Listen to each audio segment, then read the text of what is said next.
그, 참 하여간 우리 여러분들하고 같이 이렇게 시간을 보내는 건 너무 행복한 시간인 것 같고요. 제가 아침에 좀 너무 길게 하지 않았나라는 생각을 했는데 그래도 끝까지 잘 듣기도 하시고 뭐 그래서 또 점심이 더 맛있지 않으셨습니까? 예. 그렇게 대답하시면 다음번에 또 길어지니까 조심하셔야 됩니다. 근데 워낙 중요한 내용이어서 좀 길게 좀 여러분들하고 얘기했고요. 여러분들 간증들을 들 때마다 하나님께서 참 놀랍게 일하신다. 곳곳에서 일하신다. 그리고 이런 간증을 나누고 싶은 사람들이 얼마나 많을까. 여러분들 가운데 그런 생각이 들어서 감사한 마음이 더 들기도 합니다. 사실 여러분들이 이렇게 모이는 이 모임이 사실은 평범한 모임은 아닙니다. 성도 지도자들이 이제 복음을 전수할 수 있는 사람들이 모여서 복음 전수적 삶을 같이 나누는 거잖아요. 이렇게 연대해서 1년에 2번씩 모이고 모일 때마다 사람도 자꾸 늘어나고 여러분 동역자들이 자꾸 늘어나잖아요. 사실 여러분들의 모습을 보고 도전을 받은 면도 있고요. 우리 하나복 운동을 하고 있는 여러 교회들이 있는데 지난주 주일에는 대전과 세종에서 하나복 운동을 하고 있는 작은 교회들 12교회의 지도자들 120명이 모여서 오후에 3시 또 저녁에 7시 두 번에 걸쳐서 제가 강의하고 설교하고 같이 이야기 나누고 이 모임과 되게 비슷했어요. 이 모임과 다른 거는 처음 했기 때문에 사례 발표 같은 것이 없었습니다만 작은 교회들이 모여서 같이 연대하는 일이 일어나는데 그 시작을 여러분들이 하셨습니다. 내일은 광주에서 또 연합집회가 있습니다. 그래서 광주 지역에 있는 하나복 교회들이 연대해서 또 연합집회하고요. 6월 달에는 6월 중순에 인천에서 또 인천 지역에 요즘 우리 하나복에서 놀라운 일이 벌어지고 있어요. 성도들이 이제 교회를 세우는 일은 목회자들에게만 맡겨놓을 일이 아니다.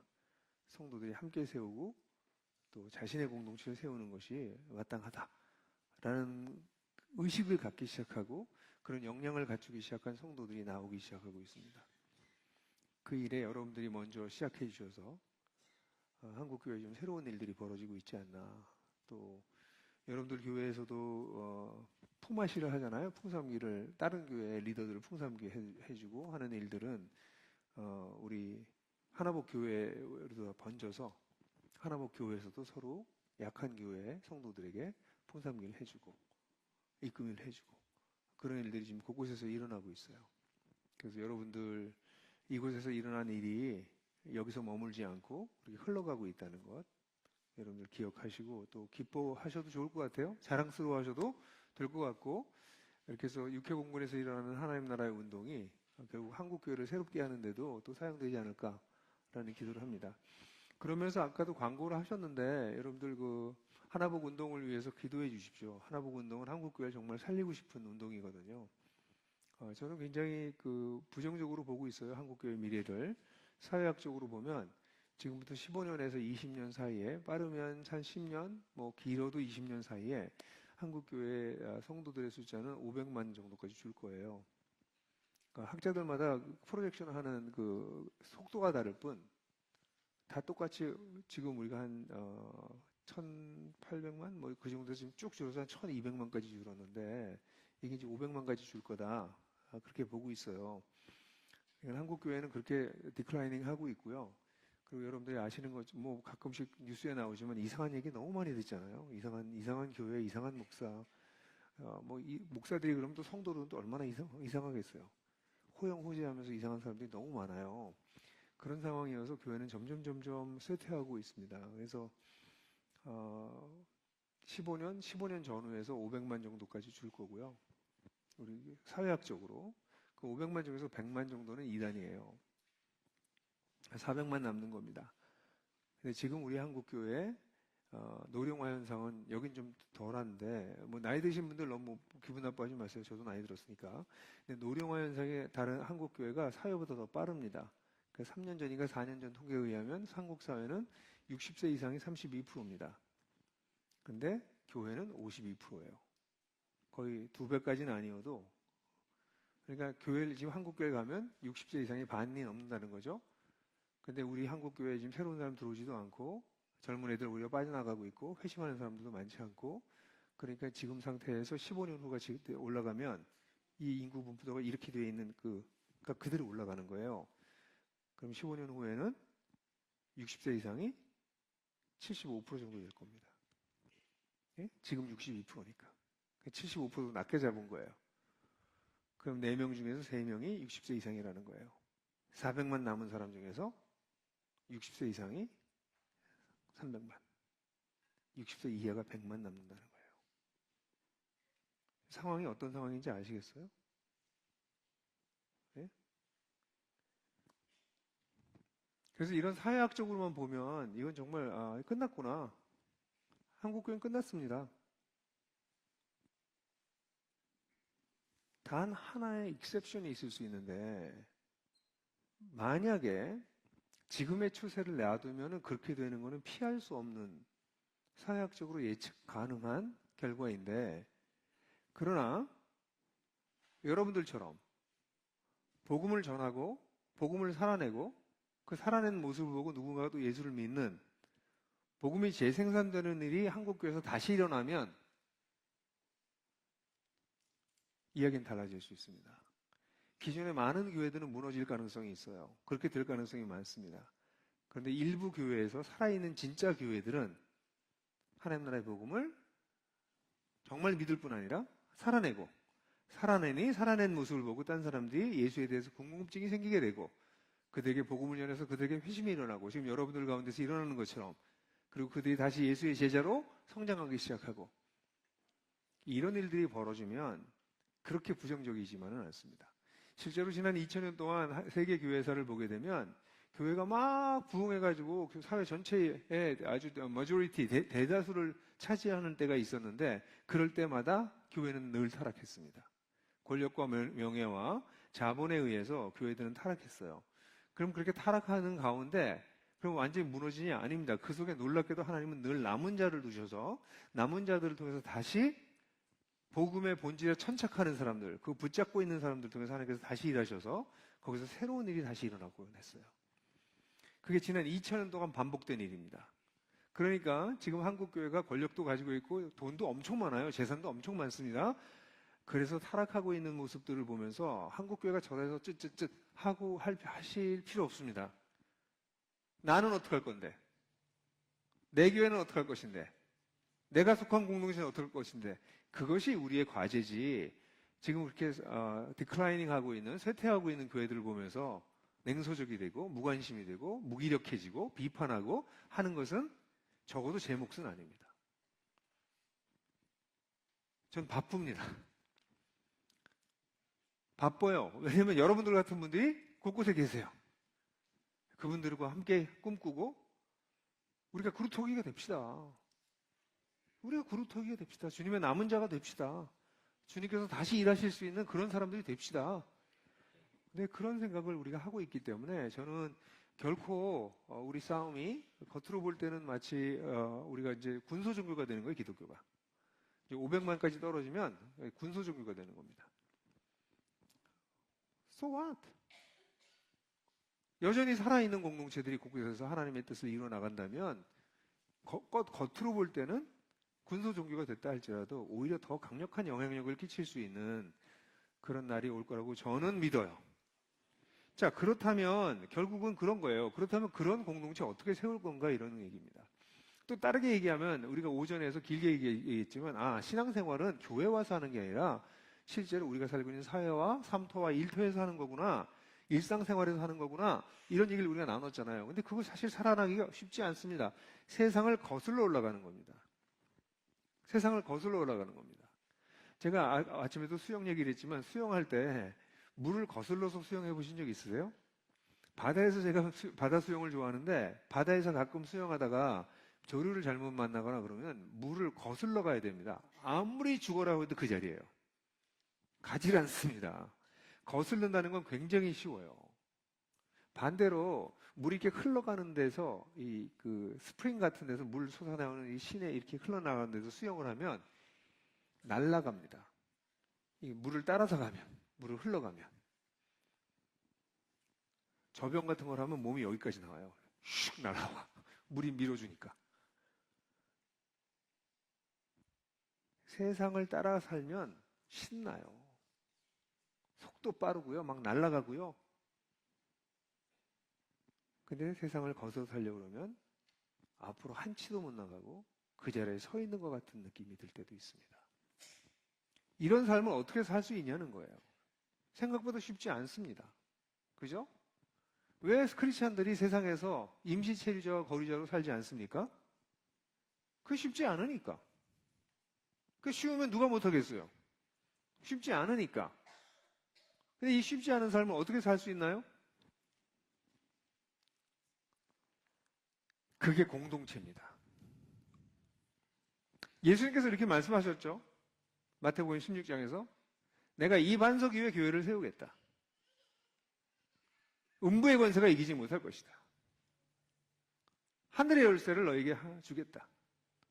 땅에서 매면 하늘에서 매일 것이고 땅에서 풀리면 하늘에서도 풀릴 것이다.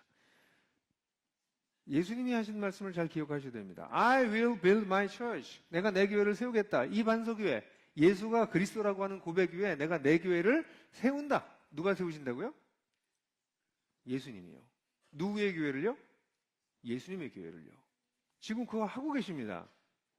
그러니까 만약 우리가 그 교회를 내가 내 교회, 우리가 우리 교회를 세우려고 하는 것이 아니라 나와 우리가 예수님께서 세우시고 계신 그 교회 속에 편입돼 들어간다면, 그 교회가 된다면 그 교회는 음부의 권세가, 사망의 권세가 이기지 못합니다. 네? 그런 교회를 하나님이 지금도 세우고 계세요. 그거 정말 믿는다면 공동체로 사는 것은, 예수님의 공동체로 사는 것은, 예수님의 교회로 사는 것은 우리에게 옵션이 아니라 이건 피할 수 없는 그냥 우리의 현실이에요. 리얼리티입니다. 근데 지금 이런 얘기를 할 때 여러분들 굉장히 어려운 게 뭐냐면 성경에서 교회라는 단어를 이렇게 공동체 교회라는 단어를 들으실 때 여러분들이 그 교회라는 단어를 가지고 해석하기가 좀 어려운 이유가 있어요. 성경의 교회라는 단어가 뭐죠? 에클레시아라는 단어죠. 에클레시아라고 하는 단어를 성경을 보게 되면 사도행전 18장 같은 데 보면 모임이라는 뜻으로 그 단어가 사용돼요. 그러니까 에클레시아라고 하는 단어는 보통 명사예요. 그러니까 1세기 때 성경에 나와 있는 에클레시아라고 하는 단어가 나오면 여러분 생각하는 것처럼 십자가에 있고 예배당에 있고 목사님이 있는 그런 교회를 떠오르는 게 아니라 그냥 모임을 떠올라요. 그래서 에베소에서 반란이 일어났을 때, 그 소유가 일어났을 때 너희가 이렇게 불법적인 모임을 하면 안 돼.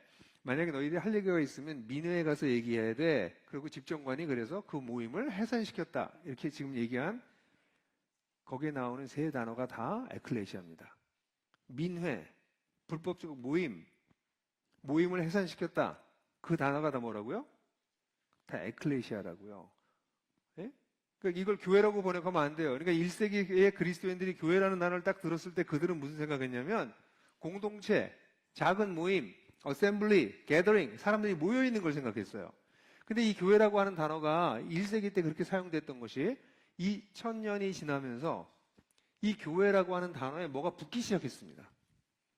교회는 이런 거야, 저런 거야. 막 붙어가지고 지금 교회가 이렇게 돼 있어. 그러니까 여러분들이 생각하는 교회, 그럼 이걸 지금 보고 있는 거예요. 그러니까 이걸 가지고 지금 1세기 때 그 아주 비제도적이고 그냥 원초적이고 공동체 중심이었던 에클레시아를 읽어낼 수가 없는 거예요. 그러니까 성경을 읽는데 이걸 가지고 읽는 거예요. 이건 어떤 거랑 똑같은 거냐면 뭐 성경의 모든 단어가 그래요. 성경에 나는 성경 단어에 고유의 의미가 있는데 그 단어를 우리가 우리 사회에서 그대로 쓰고 있습니다. 예를 들어서 의라고 하는 단어는 유교적인 사회 속에서 살 때는 이게 유교적인 의예요. 올바름, 정의로움, 뭐 이런 거 드시죠. 의가.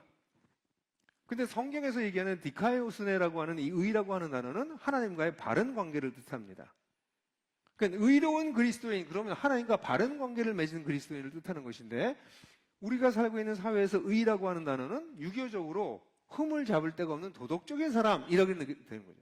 그러니까 성경에서 얘기해서 의로운 사람이라는 것을 지금 관점으로 보기에는 도저히 이해를 못하는 거죠. 이것만 그래요? 사랑. 그럼 현대는 사랑은 느껴야 돼요.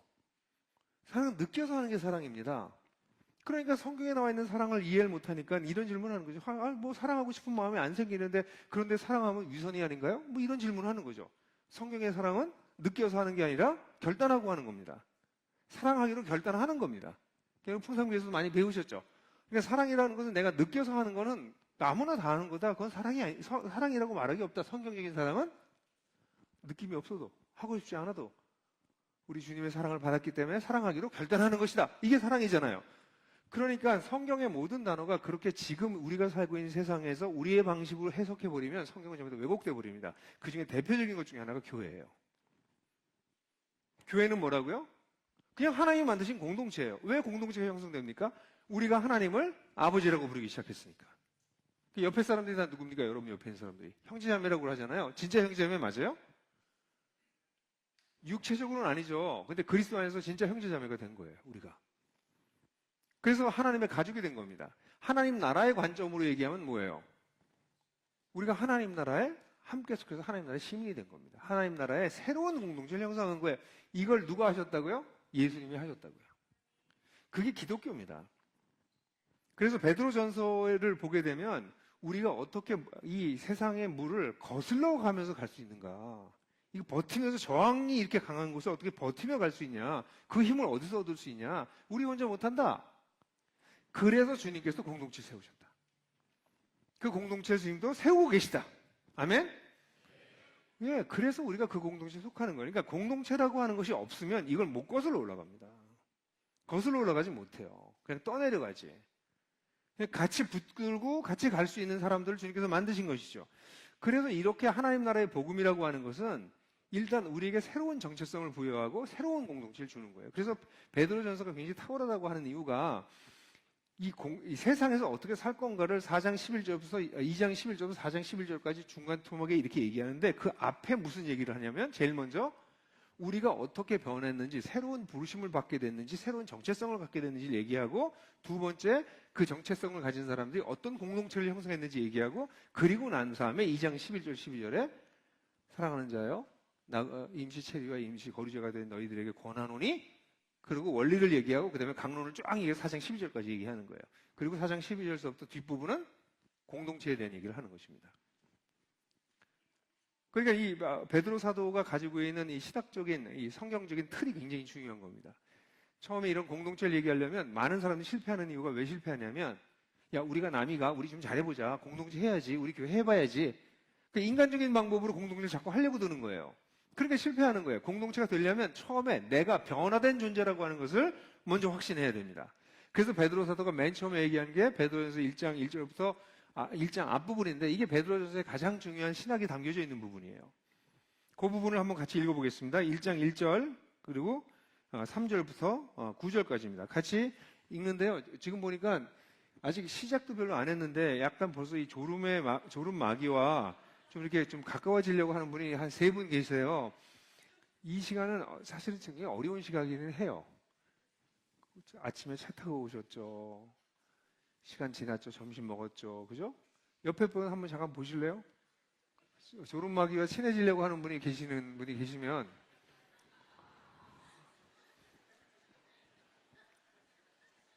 네. 자, 그래서 이게 공동체예요. 네, 서로 깨우고. 네, 다 같이 한번 읽겠습니다. 큰 소리 읽겠습니다. 시작.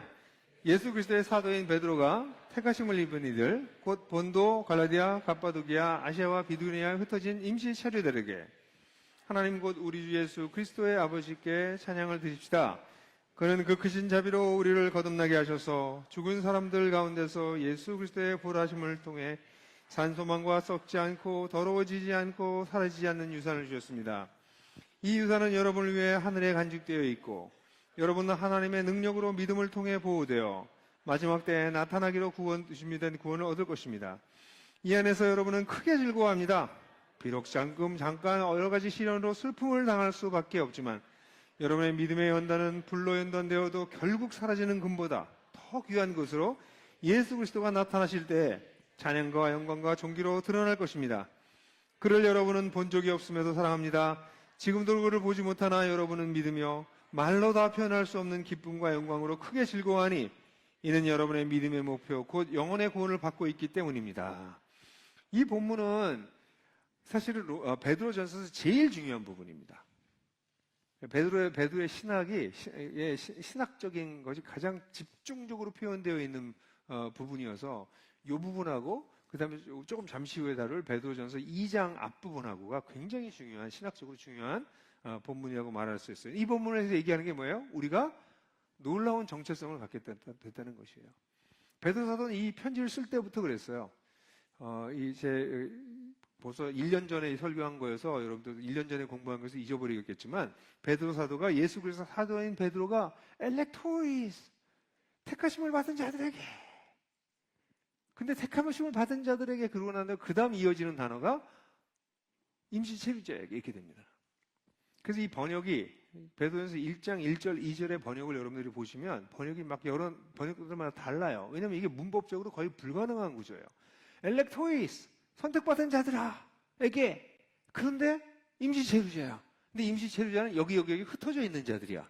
그리고 2절에 넘어가서 택하심을 받은 것은 세 개의 전치사구를 통해 가지고 뭐뭐를 따라 뭐뭐에 의해서 어떻게 택하심을 받은 자들, 이렇게 되어 있기 때문에 이 단어가 단어 자체가 헬라어로도 깨어져 있는, 문법적으로 깨어져 있어요. 근데 이 깨어진 상태를 왜 베드로 사도가 처음부터 깨어진 문장을 그대로 썼는가? 이건 의도가 있는 것입니다. 베드로 사도가 초대에 흩어져 이 사람들 딱 봤을 때 제일 먼저 떠오르는 게 뭐냐면, 너희들 택하심을 받은 자들이구나. 와, 택하심을 받아서 그 다음에 2절에 보게 되면 하나님의 미리 하심을 따라 성령의 거룩해 하심으로 인해서 예수 그리스도의 피뿌림과 순종을 위해서 쫙 전치사구가 3개 나와요. 그렇게 택하심을 받은 자라고 되어 있는데 그게 쭉 떨어져 있고 가운데 임시체류자 여기에 흩어져 있는, 거기 가운데 들어가 있어요. 무슨 얘기예요? 베드로 사도는 사회학적으로는 흩어져 있는 사람들이지만 하나님의 관점으로는 택하심을 받은 자라는 게 먼저 나오는 거예요. 택하심을 받은 자들, 앞불사, 근데 너희들은 세상에 흩어져 있구나. 그리고 흩어진 얘기를 하고 그 다음에 그 택하심은 이렇게 택하심을 받은 거, 이렇게 쓰여져 있습니다. 그러니까 베드로 사도가 편지를 보낼 때 이 편지를 받는 사람들에 대한 그 영적인 시각을 먼저 보는 거죠. 그리고 난 다음에 3절부터 그들이 택하심을 받았다는 것의 내용이 무엇인지를 설명해 주는 것이 그 다음 설명이에요. 그러니까 베드로 사도는 처음부터 우리 모두가 놀라운 정체성을 가지고 있다, 새로운 존재가 되었다라는 것부터 시작하는 것입니다. 기독교는요, 새로운 존재가 되려고 애쓰는 종교가 아닙니다. 새로운 존재가 되었다는 것을 발견하는 종교예요. 되게 중요한 표현이에요. 다시 한번 우리 따라해 볼래요? 새로운 존재가 되려는 것이 아니라 새로운 존재가 되었다는 것을 발견하는 것이다. 왜? 하나님께서 그 일을 이루셨다는 것이에요. 그래서 그 이루셨다는 얘기 때문에 우리가 그 이루신 것을 누리는 것이 구원이다. 근데 이 구원이라고 하는 게 베드로전서에서 탁월성이 뭐라고 얘기합니까? 구원받았다는 과거도 있고, 구원받고 있다는 현재도 있고, 구원이 완성될 거라고 하는 미래도 있다는 것이에요. 오늘날 우리 한국교회의 가지고 그 패착이 뭡니까? 구원받았다는 것만 강조해요. 근데 베드로전서를 보게 되면 이 3절을 보십시오. 3절에 뭐라고 나왔습니까? 거듭나게 하셔서, 우리 거듭나게 하셨어요. 이건 뭐예요? 과거입니다. 그죠? 거듭나게 하셨어요. 과거입니다. 그런데 5절을 보게 되면 믿음을 통해서 보호돼서 마지막 때에 나타나기로 돼 준비된 구원을 얻을 거다. 이건 뭐죠? 이건 미래입니다. 그죠? 그리고 난 다음에 9절을 보면 이렇게 기뻐하는데, 기뻐하는 이유는 여러분의 믿음의 목표 곧 영혼의 구원을 받고 있기 때문인데, 이것도 뭐예요?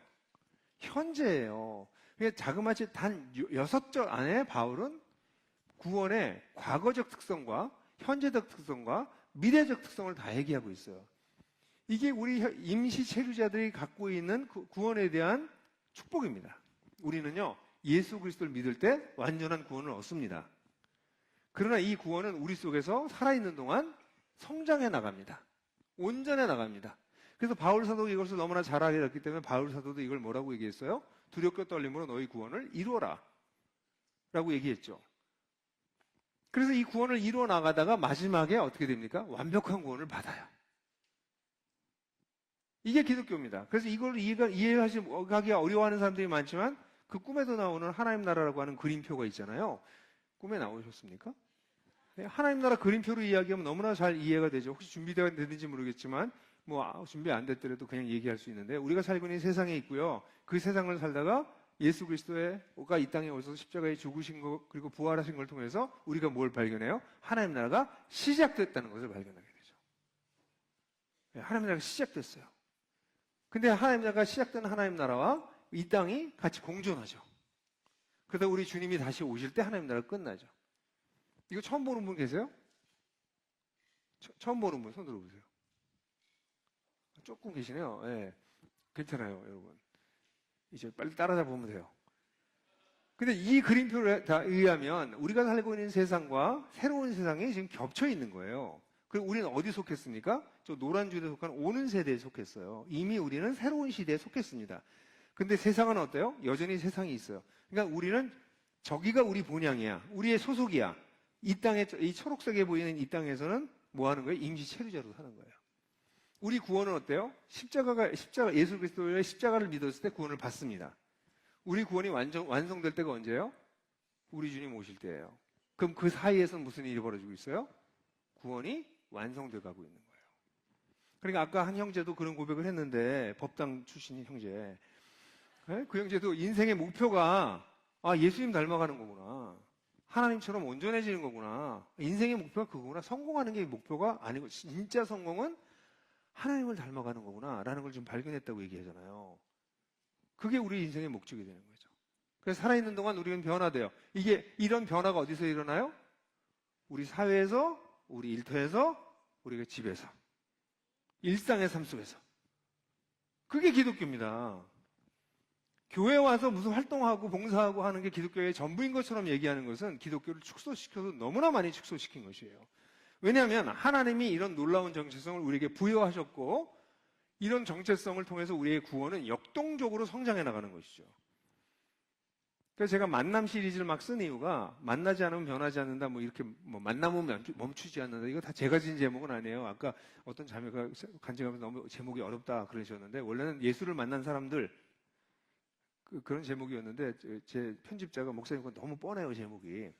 한번 뒤틀어요. 그래서 어떻게 하는데, 만나지 않으면 변하지 않는다. 한번 뒤집으니까 괜찮더라고요. 그래서 오케이, 그렇게 가자. 그래서 만나지 않으면 변하지 않는다 썼더니 어떤 한 형제가 저한테 와서, 목사님 저 만났는데도 안 변하는데요? 요러더라고요. 그래서 제가 성경을 다시 이렇게 공부한 건 누가복음 공부한 그 파일을 쭉 훑어보니까 예수님 만났는데도 변하지 않는 사람이 너무 많아.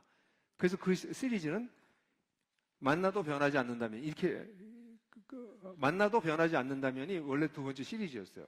그랬더니 제 또 편집자가 이렇게 보더니, 목사님 이거 너무 뻔해요. 만남은 멈추지 않는데, 자기 마음대로 바꿔가지고 그렇게 나왔는데, 만남은 멈출 수가 없다는 거지. 계속 간다는 거지. 그래서 오케이. 그래서 그렇게 했던 거예요. 뭐예요? 예수를 만나면 변하고, 만남이 시작되면 그 만남은 우리를 지속적으로 변화시키는 거예요. 그게 기독교 묘미 아니에요? 왜 사람들이 이런 말하는 사람 많이 보셨죠? 예수 믿어도 변하지 않더라. 예?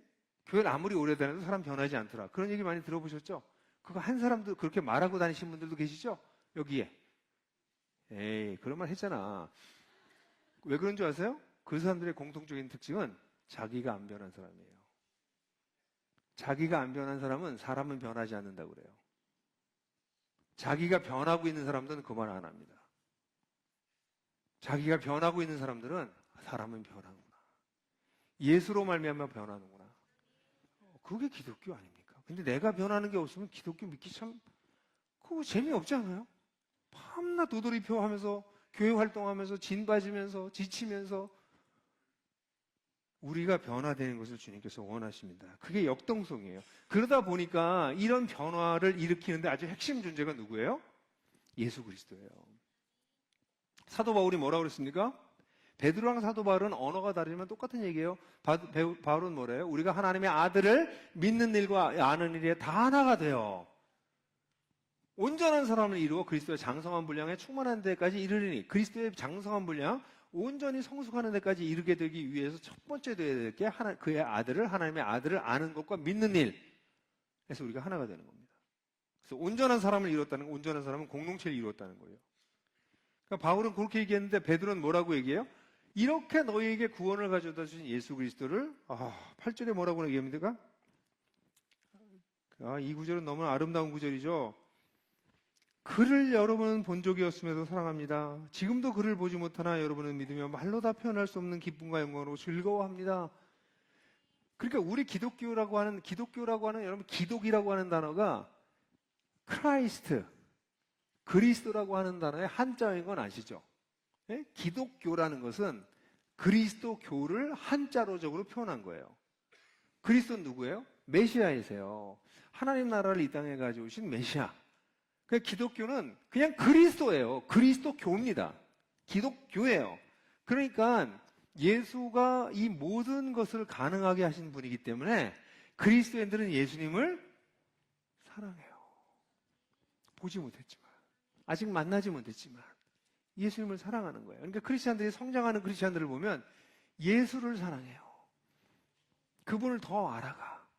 그분에게 더 매료돼. 그런데 성장하지 않는 그리스도인들 보면 그리스도를 잘 몰라. 안다고 생각해. 그리스도를 생각하면 가슴이 뛰지 않아. 그리스도를 보면서 매력을 못 느껴. 그리스도에게 매료되지 않아요. 그런 사람들은 성장이 거의 멈춘 사람들입니다. 그래서 제가 뭐 요한과 함께 예수 찾기라든 책을 쓰든지 이런 자료들을 자꾸 쓰는 이유는 성도들이 예수님을 발견하길 원하기 때문이에요. 예수님이 얼마나 놀라운 분이신지, 얼마나 섬세한 분이신지, 얼마나 그냥 인간적으로도 와, 그냥 하나님이 아니어도 예수는 그냥 저런 보스 한 분 있으면 좋겠다. 막 이런 생각이 들어요. 그렇지 않아요? 안 해요. 전 자매들은 또 좋긴 할 것 같아요. 이런 남자 있으면 멋있다. 그래서 자매들이 예수님을 더 사랑하는 것 같긴 해요. 근데 형제들도 우리 만만치 않아요. 이런 두목이 있으면 따라가겠다. 뭐 이런 생각 들잖아요. 야, 이씨, 괜히 멋있는데. 신앙을 떠나서도 인간적으로 너무나 멋있는 분이세요. 그죠? 근데 그분이 가지고 있는 하나님으로서의 어떤 모습, 하나님을 보여주는 모습들, 그분의 연민, 그분의 자유함과 사랑하심. 그래서 우리가, 근데 그분이 우리를 위해서 죽으신 거예요. 어제도 제가 풍성한 삶의 초대를 제가 하는 사역에서 풍성한 삶의 초대 끝나면 저랑 인터뷰를 합니다. 그래서 만나서 얘기를 해요. 그럼 1시간 붙잡고 얘기해요. 제가 그 사람의 영적 상태를 보면서.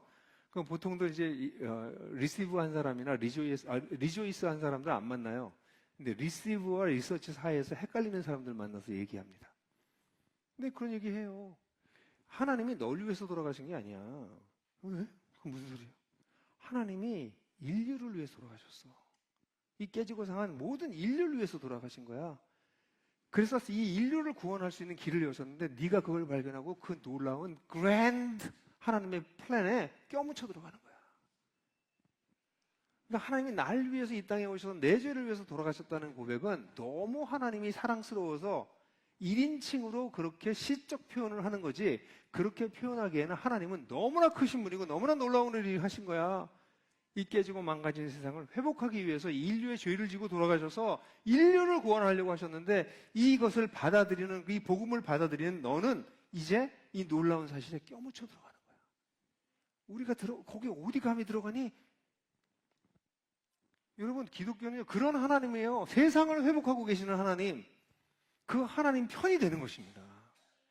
그 전에는, 어제 2명 인터뷰를 했는데, 그 2사람은 이번에 세례받지 않고 다음번에 세례받을 것 같은데, 그 친구에도 얘기했어요. 하나님께서 너에게 말씀하시는 거야. 너 계속 그렇게 살래? 아니면 우리 편으로 올래? 이 편에 와서 세상 회복하는 일을 하고 같이 살래? 아니면 세상에 속해서 세상 망가진 세상 그 한 부분이 돼서 심할 때는 그 세상에 더 빨리 돌아가게 하는 일을 하면서 살 거야? 아니면 여기서 벗어나와서 하나님께서 세상을 회복하고 계시는 이 놀라운 일에 동참해서 그 속에서 네 몫을 찾아서 살래? 기독교는 그런 종교입니다. 하나님이 여러분들 초대하신 거예요. 내 팀이 되자. 세상을 회복하는 나의 팀이 되어다오. 생각해 보세요. 우리가 뭔데 하나님이 당신의 팀에 초대하시냐고. 네? 그래서 우리가 예수를 사랑하는 겁니다. 그러니까 여러분들의 영성이 나는 뭐 좀 메마른 것 같고 성장하지 않는 것 같고 뭔가 기쁨도 없는 것 같고, 그런 분들은 이 예수를 더 알아가세요. 네. 제가 좋아하는 말이지만 존 스타트가 누군가에게 질문을 받았습니다. 기독교는 뭔가요? 근데 존 스타트 그렇게 대답했습니다. 그리스도입니다. 아니, 기독교가 뭐냐고요? 그리스도입니다. 끝. What is Christianity? It is Christ. What is Christianity? It is Christ. 그리스도가 전부예요. 그래서 이 그리스도를 알아가고 그리스도를 사랑하는 것이 기독교의 핵심입니다. 그래서 여러분들 가운데 혹시라도 신앙의 vitality, 이 역동성과 이 살아있는 것을 잃어버리신 분들은 예수를 놓쳤을 가능성이 거의 100%입니다. 그래서 그분을 알아가십시오. 그분을 누리십시오. 그분을 사랑하십시오. 그분을 흠모하십시오. 자, 그렇게 되면 이 예수를 통해서, 그러니까 예수가 나한테 그렇게 다가온 거잖아요. 그게 첫 번째야. 예수가 나한테 그렇게 다가오면 그 예수께서 뭘 하고 계신지, 예수를 통해서 하나님께서 뭘 하고 계신 게 이제 눈이 열리기 시작하는 거예요. 그게 베드로전서 2장에 나오는 부분입니다. 2장 4절부터 10절까지 한번 같이 읽겠습니다. 시작. 사람에게는 거절되어 왔지만 하나님께는 택하심을 받은 보배로운 산돌이신 그에게 나와서 여러분도 산돌들로 영적인 집으로 건축되어 가는데 이는 건축한 제사장들이 되어 예수 그리스도로 말미암아 하나님께서 받으실 만한 영적인 제사를 드리기 위함입니다. 성경에 기록되었으니 보아라 내가 택하심을 받은 보배로운 모퉁이 돌을 시온에 두니 그를 믿는 자는 부끄러움을 당하지 않을 것이다. 그러므로 믿는 사람인 믿지 않는 사람에게는 건축하는 자들이 거절했던 돌이 바로 모퉁이의 머릿돌이며 또한 걸리는 돌과 넘어지게 하는 바위입니다. 그들이 말씀에 순종하지 않아 걸려 넘어지니 이 또한 그들에게 그렇게 정해진 것입니다. 그러나 여러분은 택하심을 받은 족속이요 제사장 나라이며 거룩한 족속이요 하나님의 소유된 백성입니다. 그래야 여러분을 어둠으로부터 그의 놀라운 빛으로 불러내신 분의 덕을 선포하는 것입니다. 전에는 여러분이 백성이 아니었는데 이제는 하나님의 백성이며 전에는 긍휼을 얻지 못하더니 이제는 긍휼을 얻게 되었습니다. 이 본문에서 제가 여러분들과 같이 공부할 때 여기 아주 중요한 단어가 제가 번역을 특별히 건축이라고 하는 단어로 번역하고 있잖아요. 여기 6절, 4절에 보면 건축되어 가는데 그리고 7절에 보면 건축하는 자들이 이렇게 이걸 성경 번역본들마다 약간 다릅니다. 이 단어를 다르게 번역하기도 하는데 저는 건축이라고 하는 단어를 써야 된다고 생각해요. 왜냐하면 이 단어는 오이코도메오라고 하는 단어예요. 집을 짓다라는 뜻입니다. 근데 집을 짓다라고 하는 단어의 첫 번째는 수동태로 현재 수동태로 쓰여져 있고 두 번째는 현재 분사로 사용되어 있어요. 똑같은 단어인데 그러니까 영어로 얘기하면 you are being built 그리고 이 건축자는 builders, building 그냥 집을 짓고 있는 사람들 이런 뜻이에요. 그냥 똑같은 단어입니다. 처음에는 뭐예요? 하나님에 의해서 지어져 있는 집이고 또 하나는 세상 건축가들이 짓고 있는 집입니다. 세상은 두 가지 집이 있어요. 하나는 세상 건축가들이 짓고 있는 집입니다. 또 하나는 하나님이 짓고 계신 집이에요. 아까 그림표 보셨죠? 아까 그림표에서 이 시대에 속한 사람들은 자기 시대에 집을 짓고 있어요. 근데 이 그림은 초대교회의 이 초록색에 속해, 이거는 사실은 사람들을 기가 죽게 만들었어요. 로마의 가장 유명한 게 뭐예요? 로마가 뭘로 유명하죠? 건축물로 유명합니다. 로마라고 하는 도시에 들어가게 되면 또는 로마의 도시에 못 가본 사람도 로마라고 하는 도시에 세워진 건축물들에 대한 소문을 들었고 로마를 가든지 아니면 로마의 속국이나 속주에 있는 작은 도시를 가게 되면 로마를 본뜬 건축물들이 곳곳에 세워져 있습니다. 그 건축물들은 대단했기 때문에 사람들이 입을 떡 벌리고 볼 수밖에 없을 정도로 그런 거죠. 그러니까 이게 상징적인 거야. 세상 건축가들, 이 거대한 도시를 짓는 사람들, 그렇게 세상을 만들어가고 있어요. 지금 우리가 살고 있는 세상은 누가 만들고 있어요? 자본가들이 만들고 있어요. 정치 지도자들이 만들었다 부셨다 자기네들이 맘대로 하고 있어요. 거기다가 지금 새로운 세력이 또 하나 들어왔죠? 테크노크라시예요. 그래서 실리콘밸리에 있는 AI를 중심으로 해서 새로운 기술들을 만들어내고 있는 이 사람들이 새로운 권력자로 지금 이번 전쟁에서도 아주 적극적으로 관여했죠. 앞으로도 그럴 겁니다. 앞으로 더 그럴 겁니다. 그래서 지금 세상은 이들이 세계의 권력이 대부분 서로 이합집산을 하면서 세상을 짓고 있습니다. 국가 권력과 자본과 테크놀로지 이 세 가지가 같이 세상을 짓고 있어요. 지금 무서운 거예요. 이 세 가지가 결합되어 있는 게 중국입니다. 국가 권력과 자본과 테크놀로지가 한꺼번에 합쳐져 있어요. 그래서 이번에 미국에서 이거를 이러다가 중국에 밀리겠다. 그래서 미국에서도 이걸 자기네 도덕 이런 거 다 없애버리고 이거 다 같이 합치겠다고 했다가 지금 이런 일이 벌어지고 있는 거예요. 사실. 지금 세상은 굉장히 무서운 세상으로 가지고 있습니다. 왜냐하면 3, 40년 전만 하더라도 이 세 가지는 분리되어 있었습니다. 국가와 자본과 테크놀로지가 분리되어 있었어요. 근데 사실 1960년대에 자크 엘룰이라고 하는 프랑스 철학자가 인간의 사회를 위협할 세 가지 강력한 힘이 있는데 이 국가, 자본, 테크놀로지라고 얘기했어요. 근데 이 사람이 이 세 가지가 결합될 걸 얘기를 하진 않았습니다. 근데 제가 어릴 때 공부를 하다가 이거 혹시 결합되면 어떡하지? 이 세 가지가? 그래서 제가 1980년대 어릴 때 생각했던 건데 요즘 그게 결합된 게 보이기 시작하는 거예요. 무시무시한 거죠. 국가와 자본과 기술이 합쳐져서 세상을 만들고 있어요, 지금. 세상에 뭐 엄청난 걸 보여줄 것처럼 얘기하고 만들어져 가고 있습니다. 이게 세상 건축가들이 짓고 있는 집이에요. 그러니까 로마 시대의 사람들이 위압감을 느낀 것처럼 우리도 세상을 보면 위압감을 느낀다고. 왜냐면 그건 눈에 보이니까. 실제로 전쟁을 일으키니까. 실제로 엄청난 일들을 하니까. 그죠? 아까도 뭐 프레젠테이션 하시는데 보니까 뭐 AI를 많이 쓰시네요. 예, 그죠? 근데 하나님께서 말씀하세요. 눈에 보이지 않는 나의 집을 내가 짓고 있다. 그게 공동체가 가능한 이유입니다. 그리스도인들이 내가 구원을 받고 난 다음에 아 이게 나한테 일어난 놀라운 일이야 라고 이제 거길 알게 되고 예수님을 사랑하게 되면 그 다음 단계로 눈이 열릴 수 있는데 그 다음 단계로 눈이 열리는 게 뭐예요? 그 예수가 새로운 집을 짓는데 모퉁이들이 되어주셨구나.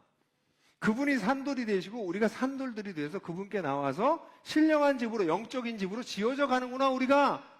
그걸 하나님께서 그걸 하고 있다고 말씀하시는 거예요. 근데 이게 좀 놀라운 게 뭐냐면 이 베드로 전서를 받아보고 있었던 소아시아에 있던 사람들은 숫자가 20명, 30명밖에 안 됐어요. 이렇게 많지 않았다고, 이렇게 300명 이렇게 모이지 않았다고요. 20명, 30명, 40명밖에 되지 않은 작은 그룹이었는데 그들에게 지금 베드로 사도가 말하고 있는 거예요. 너희들이 작다고, 숫자가 적다고 기죽지 마. 너희들은 산돌이신 예수께 나와서 산돌들로 영적인 집이 지어져 가고 있는 거야 라고 얘기한 거예요. 너희들은 임시 체류자고 임시 거류자야. 별 볼 일 없는 사람들처럼 보이지? 그리고 너희들 모임이 별 볼 일 없는 것 같이 보이지? 너희 3명, 5명 모여서 뭐 하는 거 아무것도 아닌 것 같지? 아니야. 산돌이신 예수께 너희들이 산돌들이 와서 붙기 시작해서 하나님이 영적인 집을 짓고 계셔 지금. 이 얘기를 하신 거예요. 그리고 영적인 집이 되었을 때 그 집에 너희들은 제사장이야. 놀라운 얘기라는 거예요. 여러분 모든 종교에는 사제가 있습니다. 특별하게 훈련받은 사제가 있어서 신과 인간을 매개해요. 그래서 이 기독교는 사제가 없는 종교였는데 캐톨릭이 이교의 영향을 받아서 사제 그룹을 만들어냈어요.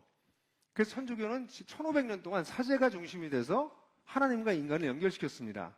그때 평신도란 말이 나왔어요. 그래서 저는 평신도라는 말을 쓰지 않습니다. 성경엔 평신도가 없습니다. 성경엔 성도가 있을 뿐이에요. 성도 사역자, 일반 성도, 보통 성도, 저는 전문 사역자, 그럼 성도 지도자, 여러분들. 우린 다 사실 누구예요? 제사장이에요. 우리 모두가 제사장이에요. 그걸 강력하게 설명해주고 있는 데가 성경에서 가장 강력하고 선명하게 설명하고 있는 것이 바로 5절입니다. 여러분들도 산돌이신 영적인 집으로 건축되어 가는데 이는 거룩한 제사장들이 되어 예수 그리스도로 말미암아 하나님께서 받으실 많은 영적 제사를 드리기 위한 겁니다.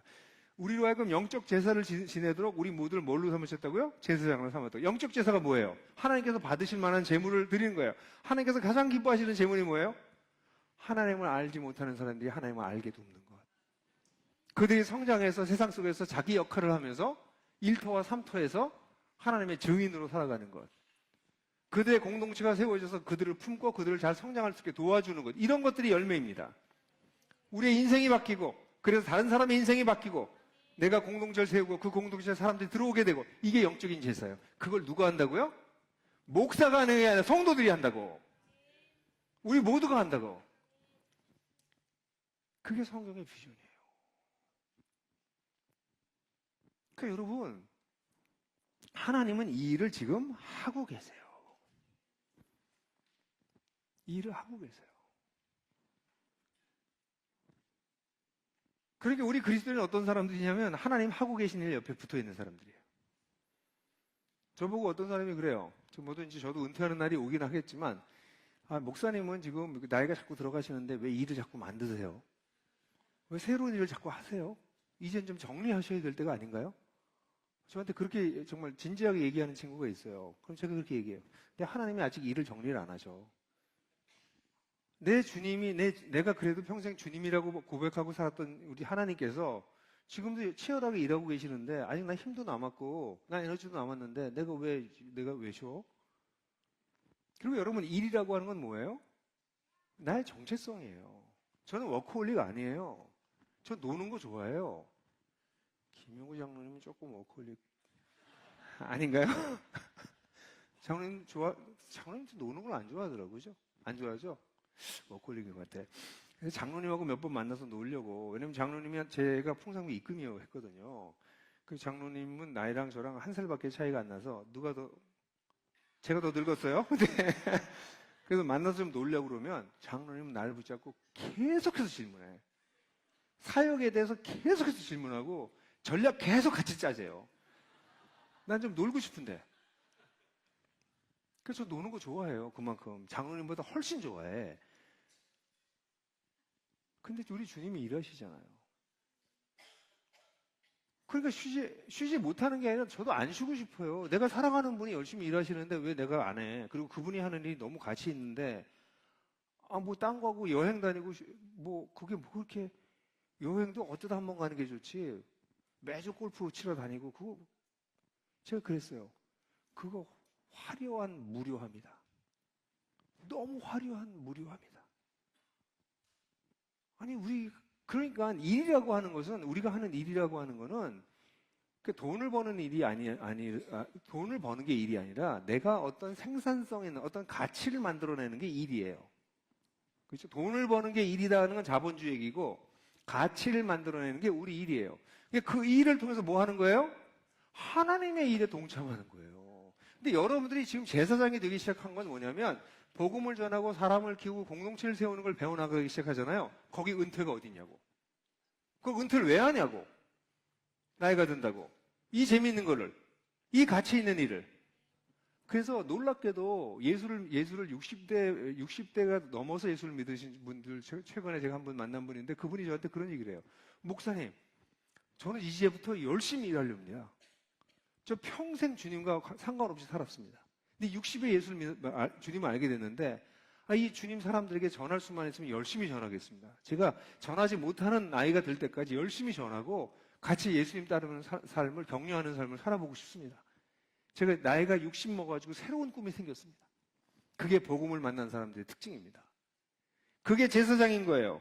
그러니까 하나님은 지금 그렇게 놀라운 일을 하고 계시고, 그래서 우리 모두가 어떤 사람들이었어요? 20-30명밖에 없지만, 여러분들이 아까도 엄마 먼저 하는 그룹 6명밖에 안 하는 건데 뭐 그렇게 길게 얘기해? 이렇게 얘기할 거라고 어떤 사람은.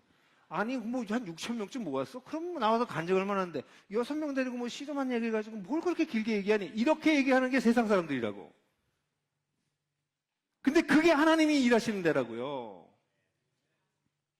하나님은 작은 거를 무시하는 게 아니라 오히려 큰 거를 싫어하세요. 작지만 거기에서 신실하게 하나님의 뜻을 따라가려고 하는 사람들, 그들을 소중하게 여기세요. 근데 오늘날 우리가 살고 있는 자본주의와 이 시대는 큰 거, 많은 거, 높은 거, 이게 하나님이 일하시는 거라고 생각하지만 주님은 그렇게 일하시지 않습니다. 구약으로부터 신약에 이르기까지 여호와 하나님은 큰 걸 안 좋아하세요. 왜냐하면 커지면 어떤 일이 벌어져요? 인간의 욕망이 불불 끓어오르기 시작하거든요. 그래서 우리가 하고 있는 작은 공동체가 그게 하나님의 공동체라고 하는 인식이 여러분들 가지셔야 됩니다. 제가 그래서 제가 저희 집에서 가정교회를 시작했잖아요. 2년 전에 여러분들한테 와서 얘기 좀 했었잖아요. 저 그래도 나름대로 이름 있는 목사예요. 제가 이렇게 교회 차리면 설교 듣겠다고 올 사람들 꽤 있을 수 있겠죠? 예. 근데 6명, 7명 데리고 가정교회 해요. 사람들이 이해를 못하겠대요. 이해 못하죠? 수백 명, 수천 명 모아놓고 설교해야만 목사라고 생각하니까. 근데 저는 이미 성경에서 너무 많은 걸 배웠어요. 하나님은 이렇게 작은 공동체를 통해서 일하기 시작한다. 그리고 앞으로 내가 아인이라고 하는 비제도권 교회를 세우는 일을 할 건데 그럼 나부터 해봐야 되겠다. 그래서 저희 집에서 모이기 시작한 거죠. 6명, 7명 모이고 그게 소중한 거예요. 하나님 그 속에서 일하십니다. 하나님이 일하고 계세요. 예? 그래서 이런 일들을 통해서 하나님께서 뭐 하시는 거예요? 사람들을 성장시키시고 변화시키시는 겁니다. 그래서 그들이 모여서 뭐예요? 우리가 모여서 얘기하는 게 모여서 이 숫자가 적은 사람들이 모여서 뭐 하는 거예요? 세상에 나가서 어떻게 살 것인가? 세상에 나가서 잘 사는 것이 우리의 하나님과의 관계의 열매인 거예요. 그러니까 믿음이 어린 사람들에게는 하나님과의 관계를 처음에 설명해주고 하나님과의 관계를 어떻게 맺고 하나님과 어떻게 깊어지는 것을 설명하지만 이 공동체의 초미의 관심은 뭐냐면 세상 속에서 어떻게 하나님을 드러낼 것인가. 이 본문에 나와 있는 그대로 뭐라고 나와 있어요? 어둠 가운데서 우리를 불러내신 그의 놀라운 덕을 선전하기 위한 것이다. 그게 우리 존재의 목적입니다. 이렇게 큰 복을 받았으니 이 복을 나눠야 되겠다. 그럼 공동체가, 잘 들으세요. 공동체가 모여가지고 성경 공부하는 데가 아니에요. 성경 공부는 이걸 통해서 하나님을 알아가길 원한 거고 하나님의 뜻을 알아가길 원하는 거예요. 성경 공부가 목적이 아니에요. 이걸 통해서 하나님의 뜻을 알고 하나님을 알아가서 하나님을 기쁘시게 하려고 하는 거예요. 어디서? 예배당에서? 아니, 우리가 살고 있는 삼터와 일터에서. 그러니까 우리가 모이는 조그만 모임은 모여서 우리가 계속 얘기하는 건 뭐냐면 신세 타령하고 좀 심할 때는 이 교인들이 모여가지고 불행 배틀을 하더라고. 내가 얼마나 불행한지, 내가 얼마나 복을 못 받았는지, 우울 배틀, 내가 얼마나 우울한지, 무기력 배틀, 내가 얼마나 무리가지, 이런 얘기들만 하고 있어. 영적으로 어린 사람들이 모였을 땐 그럴 수 있어요, 초기에. 에? 그것도 받아주고 같이 들어줘야 되지. 근데 여기서 끝나는 게 아니라 뭐예요? 무기력했는데 내게 능력 주시지 않아서 내가 모든 것을 할 수 있느니라. 경제적으로 가난했는데 진정으로 부유한 자는 하나님께로 부유한 자다. 뭐 이런 거 배우자고 하면서 생각이 전환되기 시작하는 걸 여기서 배우는 거죠. 그래서 그 힘을 가지고 뭐 하는 거예요? 깨지고 상한 세상에서 물을 거슬러 가면서 수영을 해보겠다고 나가는 거예요. 그게 여러분들의 공동체예요. 그러니까 이 작은 공동체가 얼마나 소중하냐고요. 이 공동체가 없다면 임시 체류자의 삶을 살 수 없습니다. 힘듭니다. 저희 회사의 직원들 중에서 2명이 제 가정교회에 있어요. 저희 그 에클레시아의 모임에는 가능하면 저희 회사 사람들이 이렇게 들어오지 않았으면 했는데 제가 복음을 전하니까 할 수 없이 데려왔어요, 둘이. 이 친구들이 이제 제가 회사에서 일하면서 겪고 있는 여러 가지 어려움들을 이제 알아요. 그래서 어느 날은 퇴근하려고 이렇게 나왔는데 보니까 그 자매도 이렇게 나왔어요. 그래서 엘리베이터 같이 타고 내려가는데 얘가 키가 커. 176인가 7인가 이래. 기분 나쁘게. 이렇게 커요, 자매가. 근데 이렇게 가더니 내 어깨에다 턱을 엘리베이터 안에서 일개 직원이 저한테 어깨 턱을 탁 올리더니 목자님 힘드시죠? 힘내세요. 그 힘든 거 아는 사람들 많아요. 이러더라고. 그래서 제가 이 괘씸한 놈, 이게 놈이 아니라 년이은이긴 했는데요. 괘씸한 놈 그러지 않았어요. 너무 위로가 되는 거예요. 야, 세상을 거스려 사는 게 쉬운 것 같으세요? 어느 위치에 있든 다 힘듭니다. 하나님의 뜻을 가지고 살려고 하면 어느 위치에 있든 다 힘들어요. 말단도 힘들고 중간 계급도 힘들고 관리자도 힘들고 다 힘들어요. 근데 그걸 알아주는구나, 얘가. 마음에 너무 위로가 되는 거예요. 여러분, 여러분의 에클레시아가 없이 여러분들의 공동체가 없이 이 삶을 살 수 있다고 생각하는 생각은 망상입니다. 못 살아요. 그래서 여러분들의 공동체를 세우는 거는 실제적으로 여러분들 굉장히 중요해요. 정말 임시체류자로 살고 싶으시면 그 임시체류자의 삶을 서로 격려하는 동료들이 반드시 필요합니다. 근데 이건 굉장히 프래그매틱한 아주 실제적인 필요지만 신학적인 것은 하나님이 그 교회를 지금 만들고 계시다고. 그러니까 이 하나님이 하고 계시는 것과 우리의 필요가 딱 맞아 떨어지는 거죠. 그러니까 자기 에클레시아가 없는 그리스도인들은 불행한 그리스도인들이에요. 하나님이 하고 계시는 일에도 들어가지 못하고 자기의 실제적인 필요도 채우지 못하고 공중에 붕 떠 있는 사람들인 거예요. 근데 오늘날의 한국 교회는 아유, 공동체 같은 거 힘들어, 불편해. 그러니까 주일날 예배만 드리고 가. 예배만 드리고 그냥 혼자 신앙생활 하는 거야. 이거를 격려해요. 헌금만 하면 돼. 그리고 조금 봉사해주면 좋고, 아니, 봉사 안 해도 헌금하는 게 더 중요해. 뭐 약간 이런 메시지예요. 그러니까 성도들이 공동체가 없습니다. 자기 마음을 나누고, 자기의 이 세상에서의 고투를 같이 나누고, 그 실패담도 나누고, 어깨도 좀 툭툭 쳐주고, 힘들겠다. 힘내세요. 우리가 응원해요. 이렇게 말해줄 사람이 하나도 없는 거예요. 여러분들 어떠세요? 그게 있는 분들 꽤 많으신 것 같아요. 그런 공동체를 맛보기 시작한 거지. 그죠? 그 공동체 뭡니까? 좋은 일 생겼을 때 가서 자랑해도 흉보지 않고, 내 슬픔과 고통을 얘기해도 소문내지 않고, 그게 공동체예요. 공동체는 어려운 거 아닙니다. 내 기쁨을 있는 그대로 나만큼 기뻐해주고, 나의 슬픔과 고통과 수치를 보호해주고, 그게 공동체잖아요. 그런 사람이 있다는 것이 얼마나 축복입니까? 그래서 그런 공동체를 세워야 되는데, 그런 공동체를 세우려고 하면 뭐가 있어야 돼요? 첫 번째는 자기가 변화된 존재라고 하는 정체성의 변화가 있어야 되고, 두 번째는 하나님께서 이런 공동체를 세우고 계시다는 것에 대한 비전이 있어야 돼요. 그걸 봐야 돼요. 그걸 보면 안 움직일 사람이 없어요. 저는 기독교가 매력적이라고 느끼는 거가 왜 그렇게 느끼냐면, 기독교는 여러분들의 내공을 요청하지 않아요. 여러분들의 수양을 요청하지 않습니다. 기독교는 진리를 보여주고 그 진리가 우리를 끌고 가게 만듭니다. 그래서 보는 게 중요해요. 진리를 보는 게. 아, 이렇게 하나님이 하고 계시는구나를 보고 나면 어떻게 해요? 그걸로 가는 거지. 그걸 봤으니까. 그 여러분들 가운데 신앙생활 하는 게 너무 힘들다. 아, 공동체 어떻게 세워요? 힘들어서 못할 것 같아요. 그건 아직 못 봐서 그래. 아, 이 좋은 걸 보면 왜 안 하냐고요. 근데 아직 잘 몰라서 그래. 정확히 못 봐서 그래요. 그러니까 공동체라고 하는 것이 여러분들에게 여전히 과업이고, 공동체를 세워야 되는 것이 어떤 굉장히 어려운 태스크가 되어 있는 분들은 하나님이 하고 계시는 일에 대한 비전을 보는 게 먼저입니다. 아, 하나님이 이 일을 하고 계시는구나. 그러면 어떤 일이 생겨요? 그러면 안 되는 것부터 보여.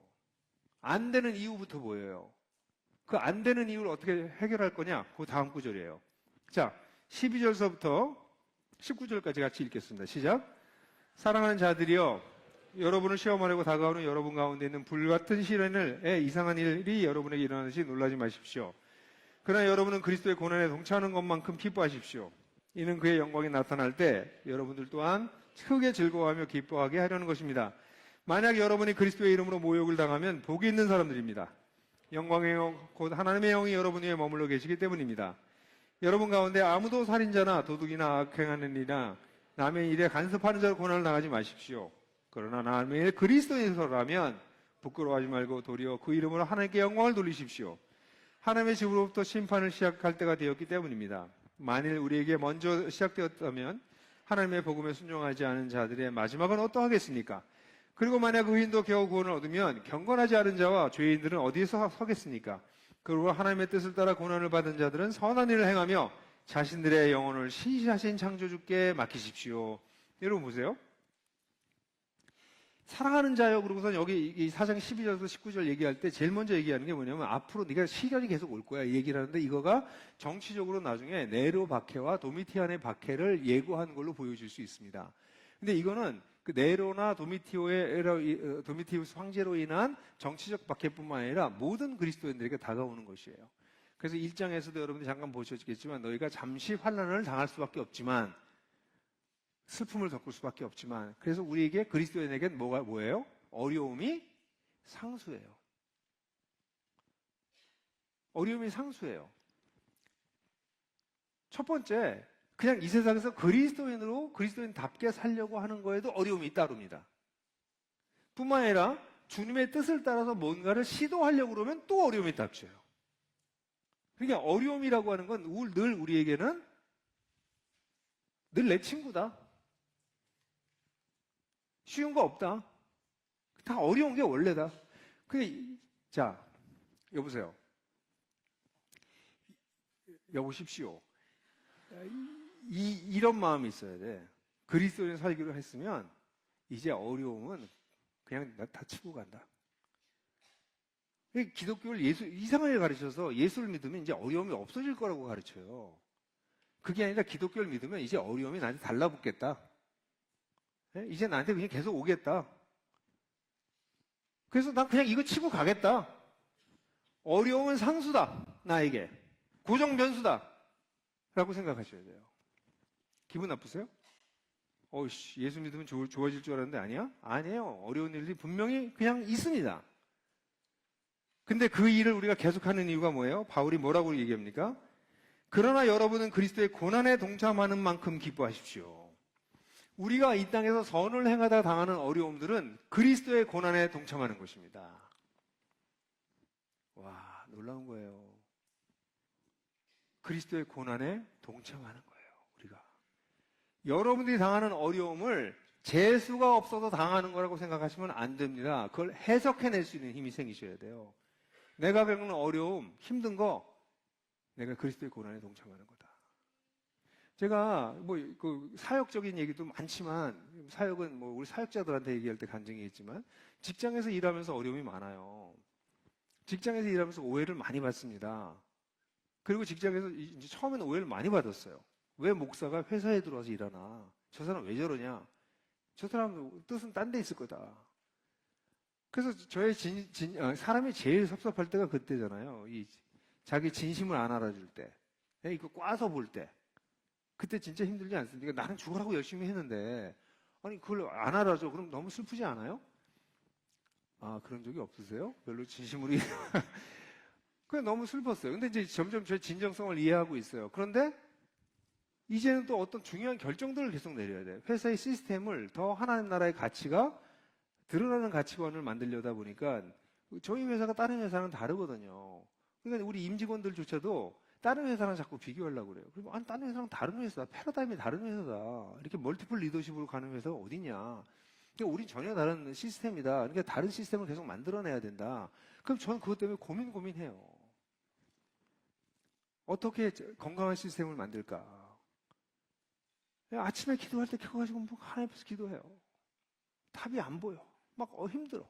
근데 막 고민해. 어떤 때는 무슨 팔자가 이러냐. 누가 알아주지도 않고 잘못하면 문제고 잘하면 그냥 본전이고. 사실 세상 일이 그렇잖아요. 예? 이걸 나 혼자 이렇게 씨름하는 걸 누가 하나. 그러다 최근부터 제 생각도 바뀌기 시작했어요. 내가 이렇게 힘들게 어렵게 고투를 벌이는 것이 그리스도의 고난에 참여하는 거구나. 세상을 건강하게 만들기 위해서, 세상을 회복하기 위해서 내 몫을 감당하느라고 내가 당하고 있는 어려움이고, 이것이 그리스도의 고난에 동참하는 거라고 제가 감히 말하기 시작했어요. 처음에는 그리스도의 고난에 내가 어떻게 참여? 아니구나. 이 땅에서 하나님의 뜻을 따라 선을 행하려고 애쓰면, 그러다가 여러분들이 고난을 겪게 된다면 그것은 그리스도의 고난에 참여하는 것입니다. 아멘? 그래서 기뻐한다는 거예요.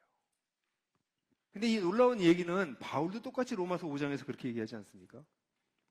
네? 우리가 환난을 기뻐하면, 환난은 인내는 소망은 인격을 이루는 줄 압니다. 그죠? 그러니까 바울하고 베드로하고 과외를 따로 하거나 그러진 않았거든요. 근데 비슷한 얘기를 해요. 고난을 기뻐해요. 왜냐면 그것을 통해서 우리가 온전해지니까. 더 나아가서 그리스도의 고난에 참여해서 그리스도와 함께 걷게 되니까 말이죠. 그러니까 여러분들이 예를 들어서 지금 에클레시아를 하겠다, 공동체를 하겠다 그러면 군에서는 안 되는 이유부터 찾아요. 안 되는 이유부터 찾아요. 우린 2년마다 계속 움직여. 잦은 이동이 있어. 그리고 우리 군은 선후배가 확실한 위계사회야. 이런 데서 어떻게 이렇게 공동체를 만들어? 그렇게 얘기를 해요. 안 되는 생각을 해요. 근데 우리 김명주 형제는 거꾸로 얘기하더라고. 잦은 이동이 우리에게 우리가 높은 적응력을 가져올 수 있다. 선후배 관계가 깨진 이것을 오히려 계급을 뛰어넘는 그런 관계를 맺는 생각을 플립 오버를 시킨 거예요. 똑같은 상황을 다르게 해석하고 있는 거잖아요. 그게 그리스도인인 거예요. 그리스도인은 이런 것도 나오네. 네. 깜짝이야. 이 성령께서 일하시는 것 같아요. 근데, 예? 이 얘기잖아요. 이게 찬스라는 거야, 지금. 보세요.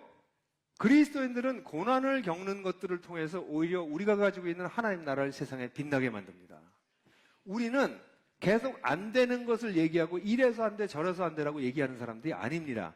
세상에서 하는 말처럼 안 하려고 하는 사람들은 핑계를 찾고 하려고 하는 사람들은 방도를 찾아요. 그리스도인들은 핑계를 찾는 사람들이 아닙니다. 이런 상황에서 할 수 있는 방도를 찾는 거예요. 그러니까 군이라고 하는 특성 때문에 안 되는 게 아니라 군이라는 특성 때문에 더 잘 될 수 있는 요소도 있다는 거예요. 그게 확실합니다. 제가 여러분들을 보면서 제가 진짜 군에 대해서 새로운 인식을 가진 게 굉장히 많은데 지난번에도 한번 얘기했는지 모르지만 여러분들이 이렇게 잘하시는 이유가 있어요. 그건 뭐냐면 피스티스라고 하는 단어 속에 숨겨져 있는 굉장히 중요한 요소를 여러분들은 탑재하고 있어요. 피스티스라고 하는 단어는 믿음이라는 단어예요. 근데 종교개혁이 일어나고 난 다음에 믿음이라고 하는 단어는 교리를 이해하고 지적으로 동의하는 것이라고 축소시켰어요. 근데 피스티스라고 하는 단어의 굉장히 중요한 요소가 뭐냐면 로얄티예요. 로얄티. 주군에 대한 충성, 충성심. 그게 믿음이라고 하는 피스티스라고 하는 단어의 굉장히 중요한 요소입니다. 근데 여러분들한테 충성심을 가르칠 필요가 없어. 이미 충성심을 탑재하고 있어. 군에 들어오는 순간 국가를 위해서 충성하기로 이미 마음 먹었어. 아까 뭐 얘기를 들어보니까 훈련 받을 때 담배 피는 사람 담배도 못 피게 한대. 전 속으로 야, 그건 인권 탄압 아니야? 뭐 이런 생각이 약간 들었는데, 에? 아니 담배 피는 사람들 담배 못 피게 5주 동안 뭐 얼마나 어려워요. 왜? 국가에 대한 충성 때문에 훈련 받을 때 피지 마. 그러면 안 피는 거예요. 그래서 훈련이 되는 거야. 사람들이. 그 여러분들은 예수를 믿으면 예수에게 충성될 준비가 돼 있어요. 충성이라고 하는 근육이 이미 생겨 있어. 근데 대상이 없었을 뿐이야. 국가라고 하는 대상만 있었어. 그러니까 군에서는 하나님 나라 운동이 강력하게 일어나겠구나. 저는 실제로 여러분들 이 몇 명 아까 이 충기형제도 있고 뭐 여러 명 가까이서 이렇게 보면서 야, 희한하다. 희한한 인간들이다. 인간들이 정말 세상에서 보기 어려운 이상한 종류들이다. 그런 생각을 하게 되는데요. 그게 믿음이라고 하는 것에 충성의 요소를 가지고 있어서 그래요. 근데 일반 성도들은요. 저 교회 가서 일반 성도들은 충성을 가르쳐야 돼요. 한 번도 누구에게 충성해 본 적이 없어. 한 번도 충성해 본 적이 없어. 그런 사람들에게 하나님에게 충성하는 걸 가르치는 건 진짜 어렵습니다. 근육이 없어. 그러니까 우리 군 성도들은 그런 면에서 먹고 들어가는 게 있는 거예요. 우리 한번 해볼까? 우린 먹고 들어간다. 그래서 보세요. 세상에서 어려운 게 많아요. 우리가 하나님의 나라를 살아내려고 하면 어려운 게 노상 있습니다. 근데 그때 핑계를 찾을 거냐? 아니면 오히려 우리가 더 잘할 수 있는 것을 찾을 거냐? 그러니까 그리스도인들은 어려움을 당하면서도 어려움에 굴복하지 않고 그것을 창조적으로 재해석하는 능력을 갖는 사람들이에요. 창조적으로 재해석하는 거예요. 그러니까 고난을 겪으면서 그리스도인들은 어떻게 해요? 거기서 하나님 나라가 빛나기 시작하는 거예요. 어려움을 겪으면서 빛나는 것입니다. 그러니까 어려움을 당할 때 이제 조금 믿음이 크기 시작하면 어떤 생각이 들어요? 이제 기쁨이 이제 오려고 그래, 막. 확 기쁘진 않아. 근데, 이거 기뻐할 수도 있겠다. 이걸 통해서 하나님 날 또 다듬으시겠구나. 이걸 통해서도 놀라운 일을 하시겠구나. 이 어려움을 통해서 하나님께서 하나님 자신을 빛나게 드러내실지도 몰라. 그리고 이것이 그리스도의 고난에 참여하는 방식이야. 선을 행하다 어려움을 당할 때, 피해를 당할 때, 사람들이 욕할 때 그 소리에 귀를 기울이면서 괜히 이거 했다 이러는 게 아니라 자기 인생을 해석할 수 있는 능력이 생기기 시작하는 거예요. 그러니까 실제로 이런 공동체를 살아내려고 애를 쓰는 사람들은 영적인 청년이 되기 시작하는 거예요. 근데 혼자 사는 사람들은, 공동체 없이 혼자 사는 사람들은 자기 수양을 계속 해나가야 돼. 자기 의지력을 계속 키워나가야 돼. 그러니 수양과 의지력을 그 사람이 바뀌겠냐고요. 뻔한데 그 사람의 수양과 의지력이라는 게. 근데 하나님의 공동체에 속해서 함께 하나님의 나라를 도모하고 꿈꾸는 사람들은 다른 일들이 우리 속에서 일어나기 시작하는 거죠. 그래서 우리가 영적인 아이에서 영적인 청년, 영적인 부모로 발돋움하기 시작하는 거죠. 그래서 그렇게 되면 우리가 딱 보면 알죠. 아, 이 사람 아직 영적인 아이구나. 아, 이 사람은 영적인 이제 청년이 됐구나. 이 사람 영적인 부모가 됐네. 이런 게 보인단 말이에요. 그걸 뭘로 알 수 있어요? 치고 나가는 걸 보면 알 수 있어요. 근데 이건 참 슬픈 일이긴 한데요. 목사님들도 이래. 목사님들도 모이셔서 얘기하는 걸 들으면 목사님들이 그러세요. 여기서 목회가 잘 된 건 이런 상황 때문에 잘 된 거야. 여기서 내 목회가 안 되는 건 이런 어려운 상황 때문에 안 되는 거야. 그렇게들 얘기하세요. 다 그래요. 아니요. 자기에게 주어진 상황에서 그것을 타개해 나가는 것이 우리의 몫이에요. 딴 사람이랑 비교하지 말고 자기 인생을 사는 것이죠. 그래서 오히려 그래서 우리에게 어려움을 주는 세상은 어떤 세상이에요? 하나님 나라를 빛나게 해줍니다. 이게 진짜인 것을 드러내준다는 거예요. 그러니까 사랑하는 형제자매 여러분, 겁먹지 마세요. 쫄지 마세요. 어려움이 온다고 이상하게 생각하지 마세요. 당연하게 생각하세요. 치고 나갈 생각하세요. 영적 아이들은 가세요. 그리고 이 영적 청년이 되자고. 영적 부모가 되자고. 밀고 나가자고. 예? 아멘 안 할 거예요? 예? 예. 이제 마무리할게요. 그래서 5장 1절에서 11절까지는 여러분이 잘 아는 공동체 영성이 나오는데요. 이 구절은 너무나 중요해서 이 통째로 외워도 될 만큼 중요합니다. 그래서 이런 공동체가 되기 위해서는 어떻게 해야 돼? 이끄미로서의 영성을 계속 발전시키십시오. 여러분들이 이끄미의 영성은 베드로의 영성이에요. 제가 오늘은 사실은 공동체 영성을 얘기하느라고 제가 얘기를 안 했는데, 만약에 설교를 한 번 더 하라고 하면 이 본문을, 이 베드로전서를 가지고 어떤 설교를 하고 싶었냐면, 베드로가 이끄미로 보여준 영성이 뭔가. 베드로 서신 전체를 이렇게 보면 베드로가 이끄미로서, 리더로서 보여주는 영성의 모습이 있어요. 베드로. 한번 여러분들 집에서 성경을 한번 다시 읽으면서 한번 이게 베드로가 이런 영성을 가져서 리더 역할을 하고 있구나. 이끄미 역할을 하고 있구나. 그거를 정리해서 얘기해도 굉장히 풍성하겠다. 베드로에게 나타난 리더십 또는 베드로에게 나타난 이끄미 영성. 이것도 굉장히 재밌는 주제다. 한번 훑어보면. 그래서 그거를 설교를 준비하려고 했는데 어제 저녁까지 그 설교 제목을 꼭 보내야 된다고 김용우 장로님이 얘기해서 오늘 새벽에 그 작업을 못했어요. 근데 여하튼 간에 김 장로님 잘못입니다. 근데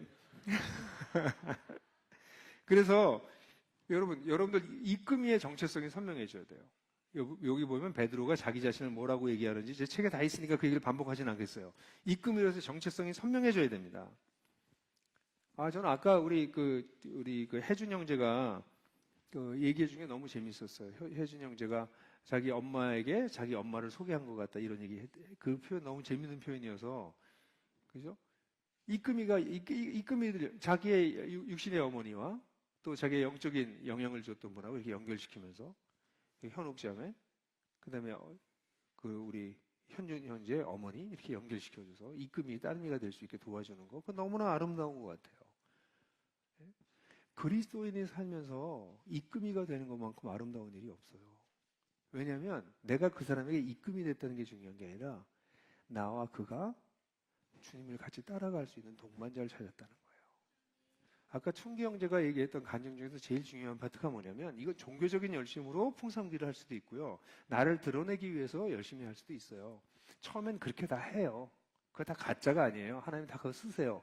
근데 어느 시점이 지나가면 주님이 나한테 원하시는 건 내가 주님을 정말 따르는 사람이 되라고 하는 거구나.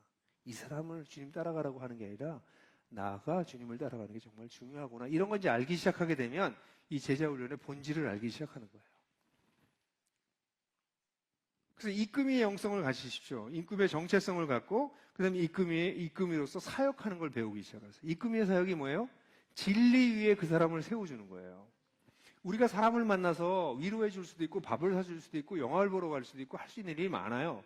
근데 우리가 사람을 위해서 할 수 있는 가장 중요한 것은 그 사람의 인생의 기초가 될 수 있는 하나님 나라의 진리를 공유해 주는 거예요.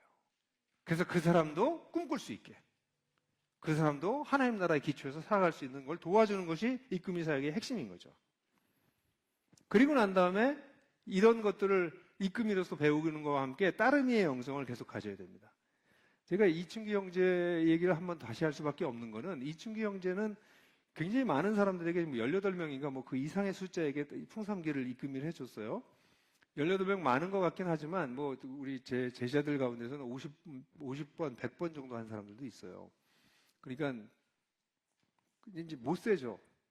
그 사람 라이프 스타일이죠. 1년에 한두 명씩 하니까 계속 누군가를 돕고 있으니까.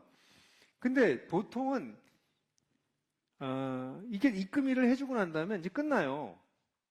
그러니까 다른 일을 하고 난 다음에 끝나요. 근데 이 친구는 이 입금이랑 가끔 만나. 가끔이 아니라 자주 만나니까 또 그러니까 이 입금이 굉장히 훌륭하죠. 물론 이 입금이는 제가 하나의 그 풍성한 삶의 기초를 해줬던 친구의 그러니까 제 3대째거든요. 그 저랑 같이 사역하는 우리 하나복의 스텝이기도 합니다. 근데 이 두 사람은 제가 봤던 사람 중에서 가장 정기적으로 만나요. 자주. 만나 서로 격려하고 서로 짐을 나누고. 입금의 영성을 발전시키려면 여러분들이 따름의 영성도 계속 발전시켜 나가셔야 됩니다. 자꾸 자기 앞에를 이렇게 제끼고 앞으로 가려고 하지 마세요. 자기 앞서 가는 분들을 계속 따라가십시오. 같이 가십시오. 이게 앞뒤로 가는 게 아니라 어느 시간이 되면 같이 걷는 거예요, 옆에서. 그런데 자기 뒤에 오는 사람만 끌고 가려고 하지 마시고 자기보다 앞섰던 사람들하고도 같이 가려고 자꾸 하십시오. 그게 따름의 영성이에요. 그게 젊은이들에게 베드로가 얘기하고 있는 겁니다. 그래서 입금이와 따름이 모두에게 이런 영성이 필요해요.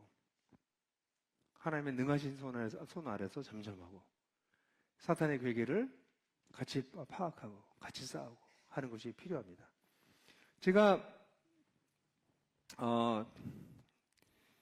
이렇게 이 하나복에서 이 하나복에 훈련받아서 공동체를 세우는 지도자들이 점점 많아져서 제가 고민하면서 이 지도자들을 어떻게 도와야 되나 이런 생각을 하다가 제가 또 새로운 사역을 하나 뭐 그렇게 큰 일은 아니지만 사역을 하나 시작하려고 하는 것 중에 하나가 뭐냐면 하나복 지도자 공동체 예배라고 하는 걸 좀 만들려고 그래요. 그래서 하나복 사역자 또 공동체 목자 예비 목자 이런 사람들을 온오프라인으로 예배를 같이 드리려고 합니다. 목요일 한 달에 한 번만. 그래서 토요일 날 아침에 8시에 저희가 모이고 있는 정림건축이라고 하는데 고층에서 오프라인으로 만날 수 있고 아니면 온라인으로도 오실 수 있어요. 이 시간은 이 지도자들, 입금이들에게 필요한 말씀을 같이 나누려고 그러고 있습니다. 그래서 혹시 여러분들 가운데도 관심 있으신 분들은 왜냐하면 입금이들은 입금이 나름대로 계속 앞으로 영성을 계속 심화시켜 나가야 될 필요가 있거든요. 그런데 이제 아무래도 그 입금이들 이끌어주고 추동시켜주는 그런 예배나 이런 것들을 교회가 작은 교회들이 만들어내긴 되게 어렵고 그래서 이거는 그냥 가만히 있을 수는 없겠다. 그래서 그 일을 하려고 하고 있고요. 물론 제가 하고 있는 아인이라고 하는 사역에서 목자가 되려고 하는 사람들 위해서 이걸 시작하긴 하는데 그래서 여러분들도 혹시 참여하고 싶으신 분들은 온라인으로 참여할 수 있습니다. 그 대신에 멤버십을 가입을 하셔야 돼요. 이거를 그냥 해보니까 그냥 다들 데이터가 돼서 올 때는 오고 안 오면 안 오고 이렇게 할 바에는 오지 마세요. 여기 정말 리더들이 함께 공동체를 이루려고 하는 거니까. 그래서 한 2시간, 1시간 반 정도 예배 드리고 30분 정도 디스커션하고 오프라인으로 오신 분들은 거기서 브런치 같이 하고 그래서 1시간 정도 교제하고 그런 시간 가지려고 합니다. 근데 왜 이런 걸 갖느냐? 여기 들어가십시오. 그래서 나중에 관심 있는 분들은 리더들한테 문의하시면 아마 알려줄 거예요. 그래서 이런 걸 왜 하냐? 공동체는 하나님 나라의 복음을 받아들인 사람들은 리더들이 앞에서 입금이들이 계속 앞으로 치고 나가줘야 돼요. 건강하게 치고 나가줘야 됩니다. 그래서 우리 리더들은 고인물이 되면 안 되고요. 예수 그리스도를 계속 더 알아가고 예수 그리스도가 하시는 일들을 더 점점점 눈이 띄고 우리가 살고 있는 세상에 대해서 선명하게 이해를 좀 더 선명하게 하고 그 속에서 어떻게 살아야 되는지 같이 고민하고 그런 일들이 교회에서 제사장 역량을 갖춘 제사장들 사이에서 계속 일어나야 돼요. 그러니까 여기에 있는 분들이 저는 이 모임을 광고하는 건 광고도 광고지만 여기 계신 분들한테 제가 부탁하고 싶은 게 뭐냐면 여러분들의 성장은 지금부터 시작됐다는 거예요. 제사장으로서의 역량을 좀 갖추기 시작하는데 그게 끝난 게 아니라는 거예요. 여러분 평생 제사장으로서 역량을 갖춰 나가시라고요. 그러면 어떤 일이 벌어질까? 여기 계신 분들이 다 60, 70, 80이 됐는데 이 사람들이 역량이 있는 나이 있는 와이즈한 지혜로운 제사장들로 곳곳에 공동체에 계시는 거예요. 꿈을 좀 꿔보시라고. 그러면 어떤 일이 벌어질까? 지금 우리 공동체에 딱 보면 어른들이 별로 없잖아요. 어느 공동체를 가도 좋은 어른이 많지 않아요. 근데 어느 날 보니까 우리 군에 속해 있던 여러 공동체 곳곳에 한 10년, 20년 지나니까 어른들이 다 계신 거야. 하나님 나라의 복음을 선명하게 알고 있고 예수 그리스도를 너무너무 사랑하고 그에게 충성돼서 평생을 그렇게 살아왔던 사람들이 곳곳에 공동체에 세워져 있다고 생각해 보세요. 여러분 꿈을 꾸십시오. 하나님은 그렇게 일하길 원하세요. 그럼 여러분들을 보고 어른이 되어 있는 여러분들을 보고 젊은이들이 또 다시 꿈을 꾸기 시작할 것입니다. 나도 저런 어른처럼 되고 싶다. 젊을 때부터 정신 차리고 살 거란 말이에요. 그러면 그 아이들이 여러분 나이가 됐을 때 다시 훨씬 더 좋은 리더가 되어 있었겠죠. 이게 accumulating leadership이에요. 리더십은 축적될 수 있습니다. 언제? 공동체를 가지고 있으면. 공동체 속에서 리더십은 축적됩니다. 그런 놀라운 일들이 우리 군에서 여러분들이 시작하셨어요. 전 이 일이 글쎄요, 제가 한 10년, 15년 정도 더 살 것 같긴 한데 아내하고도 약속했으니까 그걸 볼 수 있을 것 같아요. 군에서 그런 일들이 일어나는 것을 보는 영광이 저에게 있을 것 같아요.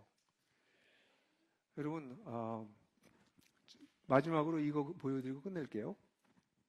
이 강의를 처음 시작할 때 제가 정체성 이론을 얘기했어요.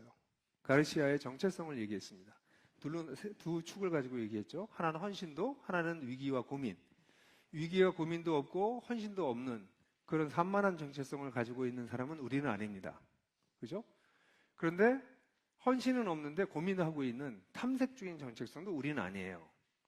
여기 계신 분들은 위기와 고민은 없었을지 모르지만 헌신을 했기 때문에 주어진 정체성을 가진 분들이 많이 계셨어요.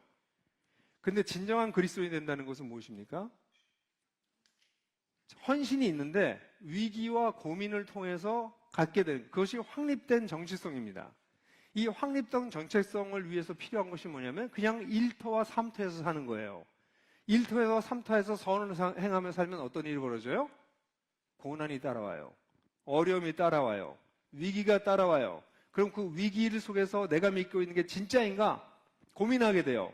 그렇게 해서 확립된 주어진 정체성이 확립된 정체성이에요. 여기 계신 분들이 확립된 정체성을 가지고 사시길 바라요. 주어진 정체성, 누가 얘기해줘서 너는 그렇대, 너는 임시체류자래, 너는 구원이 이루어져 가고 있는 사람이래, 너는 제사장이래 라고 누가 말해줘서 주어진 정체성을 가진 사람들이 아니라 이 내용을 들은 걸 주어진 정체성을 가지고 현장에서 살아내면서 고민하고 어려움을 겪고 그러면서 진짜 여러분들의 것이 되는 확립된 정체성을 갖는 진짜 그런 사람이 되는 것, 그게 베드로서가 얘기하고 있는 것이고 그게 주님께서 여러분들에게 요청하시는 바예요. 여기 계신 분들이 그런 분들로 저랑 같이 나이 들어가게 되기를. 그래서 우리의 노년이 보람 있기를, 우리가 뿌려놨던 씨앗들이 자라가는 것을 보고 한국교회가 무너져 있지만 남은 자들이 꿈틀꿈틀 움직이면서 새로운 일을 시작하는 것을 보면서 노년을 누릴 수 있는 여러분들이 되시기를 주님의 이름으로 축원합니다.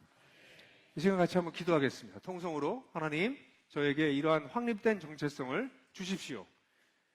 누가 들려준 정체성에 만족하지 않고 이런 현장 속에서 진실된 삶을 살면서 이런 정체성이 선명해질 수 있게 도와주십시오. 그렇게 다 같이 통성으로 한 번 기도하겠습니다. 기도하시겠습니다.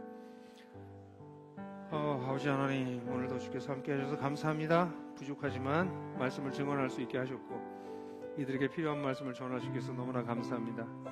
주님, 이제 저희들로 하여금 하나님의 정체성을 가지고 살아가는 자들 될 수 있도록 도와주시고 하나님 현장에서 공동체를 세우는 일을 위해서 최선을 다해서 살아내는 자들 되게 도와주셔서 이런 공동체를 통해서 하나님께서 일하시는 것이 세상 속에서 일하고 계시는 것이 더 선명해질 수 있도록, 더 온전하게 보여질 수 있도록, 강력하게 세움을 받는 자들이 될 수 있도록 주께서 도와주시기를 원합니다. 성령님, 이 시간 오셔서 오늘 제 속에서 일하셨던 것처럼 이들 속에서도 일하여 주시고 이들이 현장에서 정말 충성되게 이러한 삶을 살아내는 자들 될 수 있도록 주께서 역사하여 주시기를 간절히 원합니다.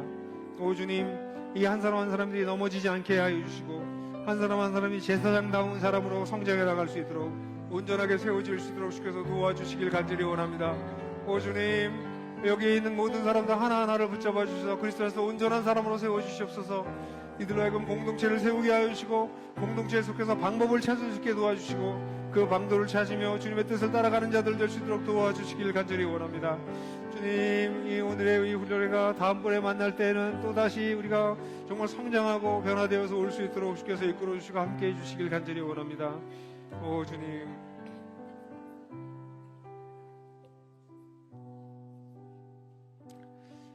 주님, 바울이 그랬습니다. 우리가 살아도 주를 위해 살고 죽어도 주를 위해서 죽는다라고 얘기하면서 우리가 미쳤어도 주를 위해서 미쳤고 제정신이어도 주를 위해서 제정신이라고 고백했는데 세상 사람들이 우리가 하는 얘기를 들으면 미쳤다고 할 거예요. 주님, 이상한 얘기죠. 보이지 않는 하나님 나라를 믿고 그 보이지 않는 하나님 나라가 뭐 거대하게 임하는 것도 아니고 서너 명 모인 기껏해야 10명, 12명 모인 그 작은 그룹에 그 속에서 하나님이 일하신다는 거 정말 믿고 내가 만나는 사람 그 한 사람 수많은 문제를 안고 있는 그런 사람들 인생의 여러 가지로 찌들고 어려운 사람들 그들과 만날 때 거기 하나님께서 계시고 우리의 부족한 것을 통해서 그 사람을 살리시고 이런 걸 믿는 것은 세상 사람들 눈에는 미친 짓일 것입니다. 그렇습니다. 주님, 우리가 미쳤어도 주를 위해서 미쳤습니다. 여기 있는 사랑하는 형제 자매들을 붙잡아 주셔서 이들로 하여금 이러한 놀라운 삶을 자기 의지로 자기 수양으로 살려고 하지 마시고 하나님이 어떤 일을 하셨는지 하나님이 어떤 일을 하시는지를 이들이 보게 하셔서 그냥 그 주님 따라가는 것을 인생의 낙으로 삼는 자들 되게 도와주시옵소서. 또 다음번 이번 가을에 다시 만나게 될 것을 기대하고 주님 그때까지 사랑하는 형제자매들 지키시고 조금씩 영적 진보가 있게 하셔서 영적 아이의 수준에서 영적인 청년으로 영적인 청년에서 영적인 부모로 발돋움해 나가며 다시 만날 수 있게 되도록 주께서 우리 선하신 주께서 우리를 이끌어 주시옵소서. 감사드리고 예수 그리스도의 이름으로 기도했습니다. 아멘.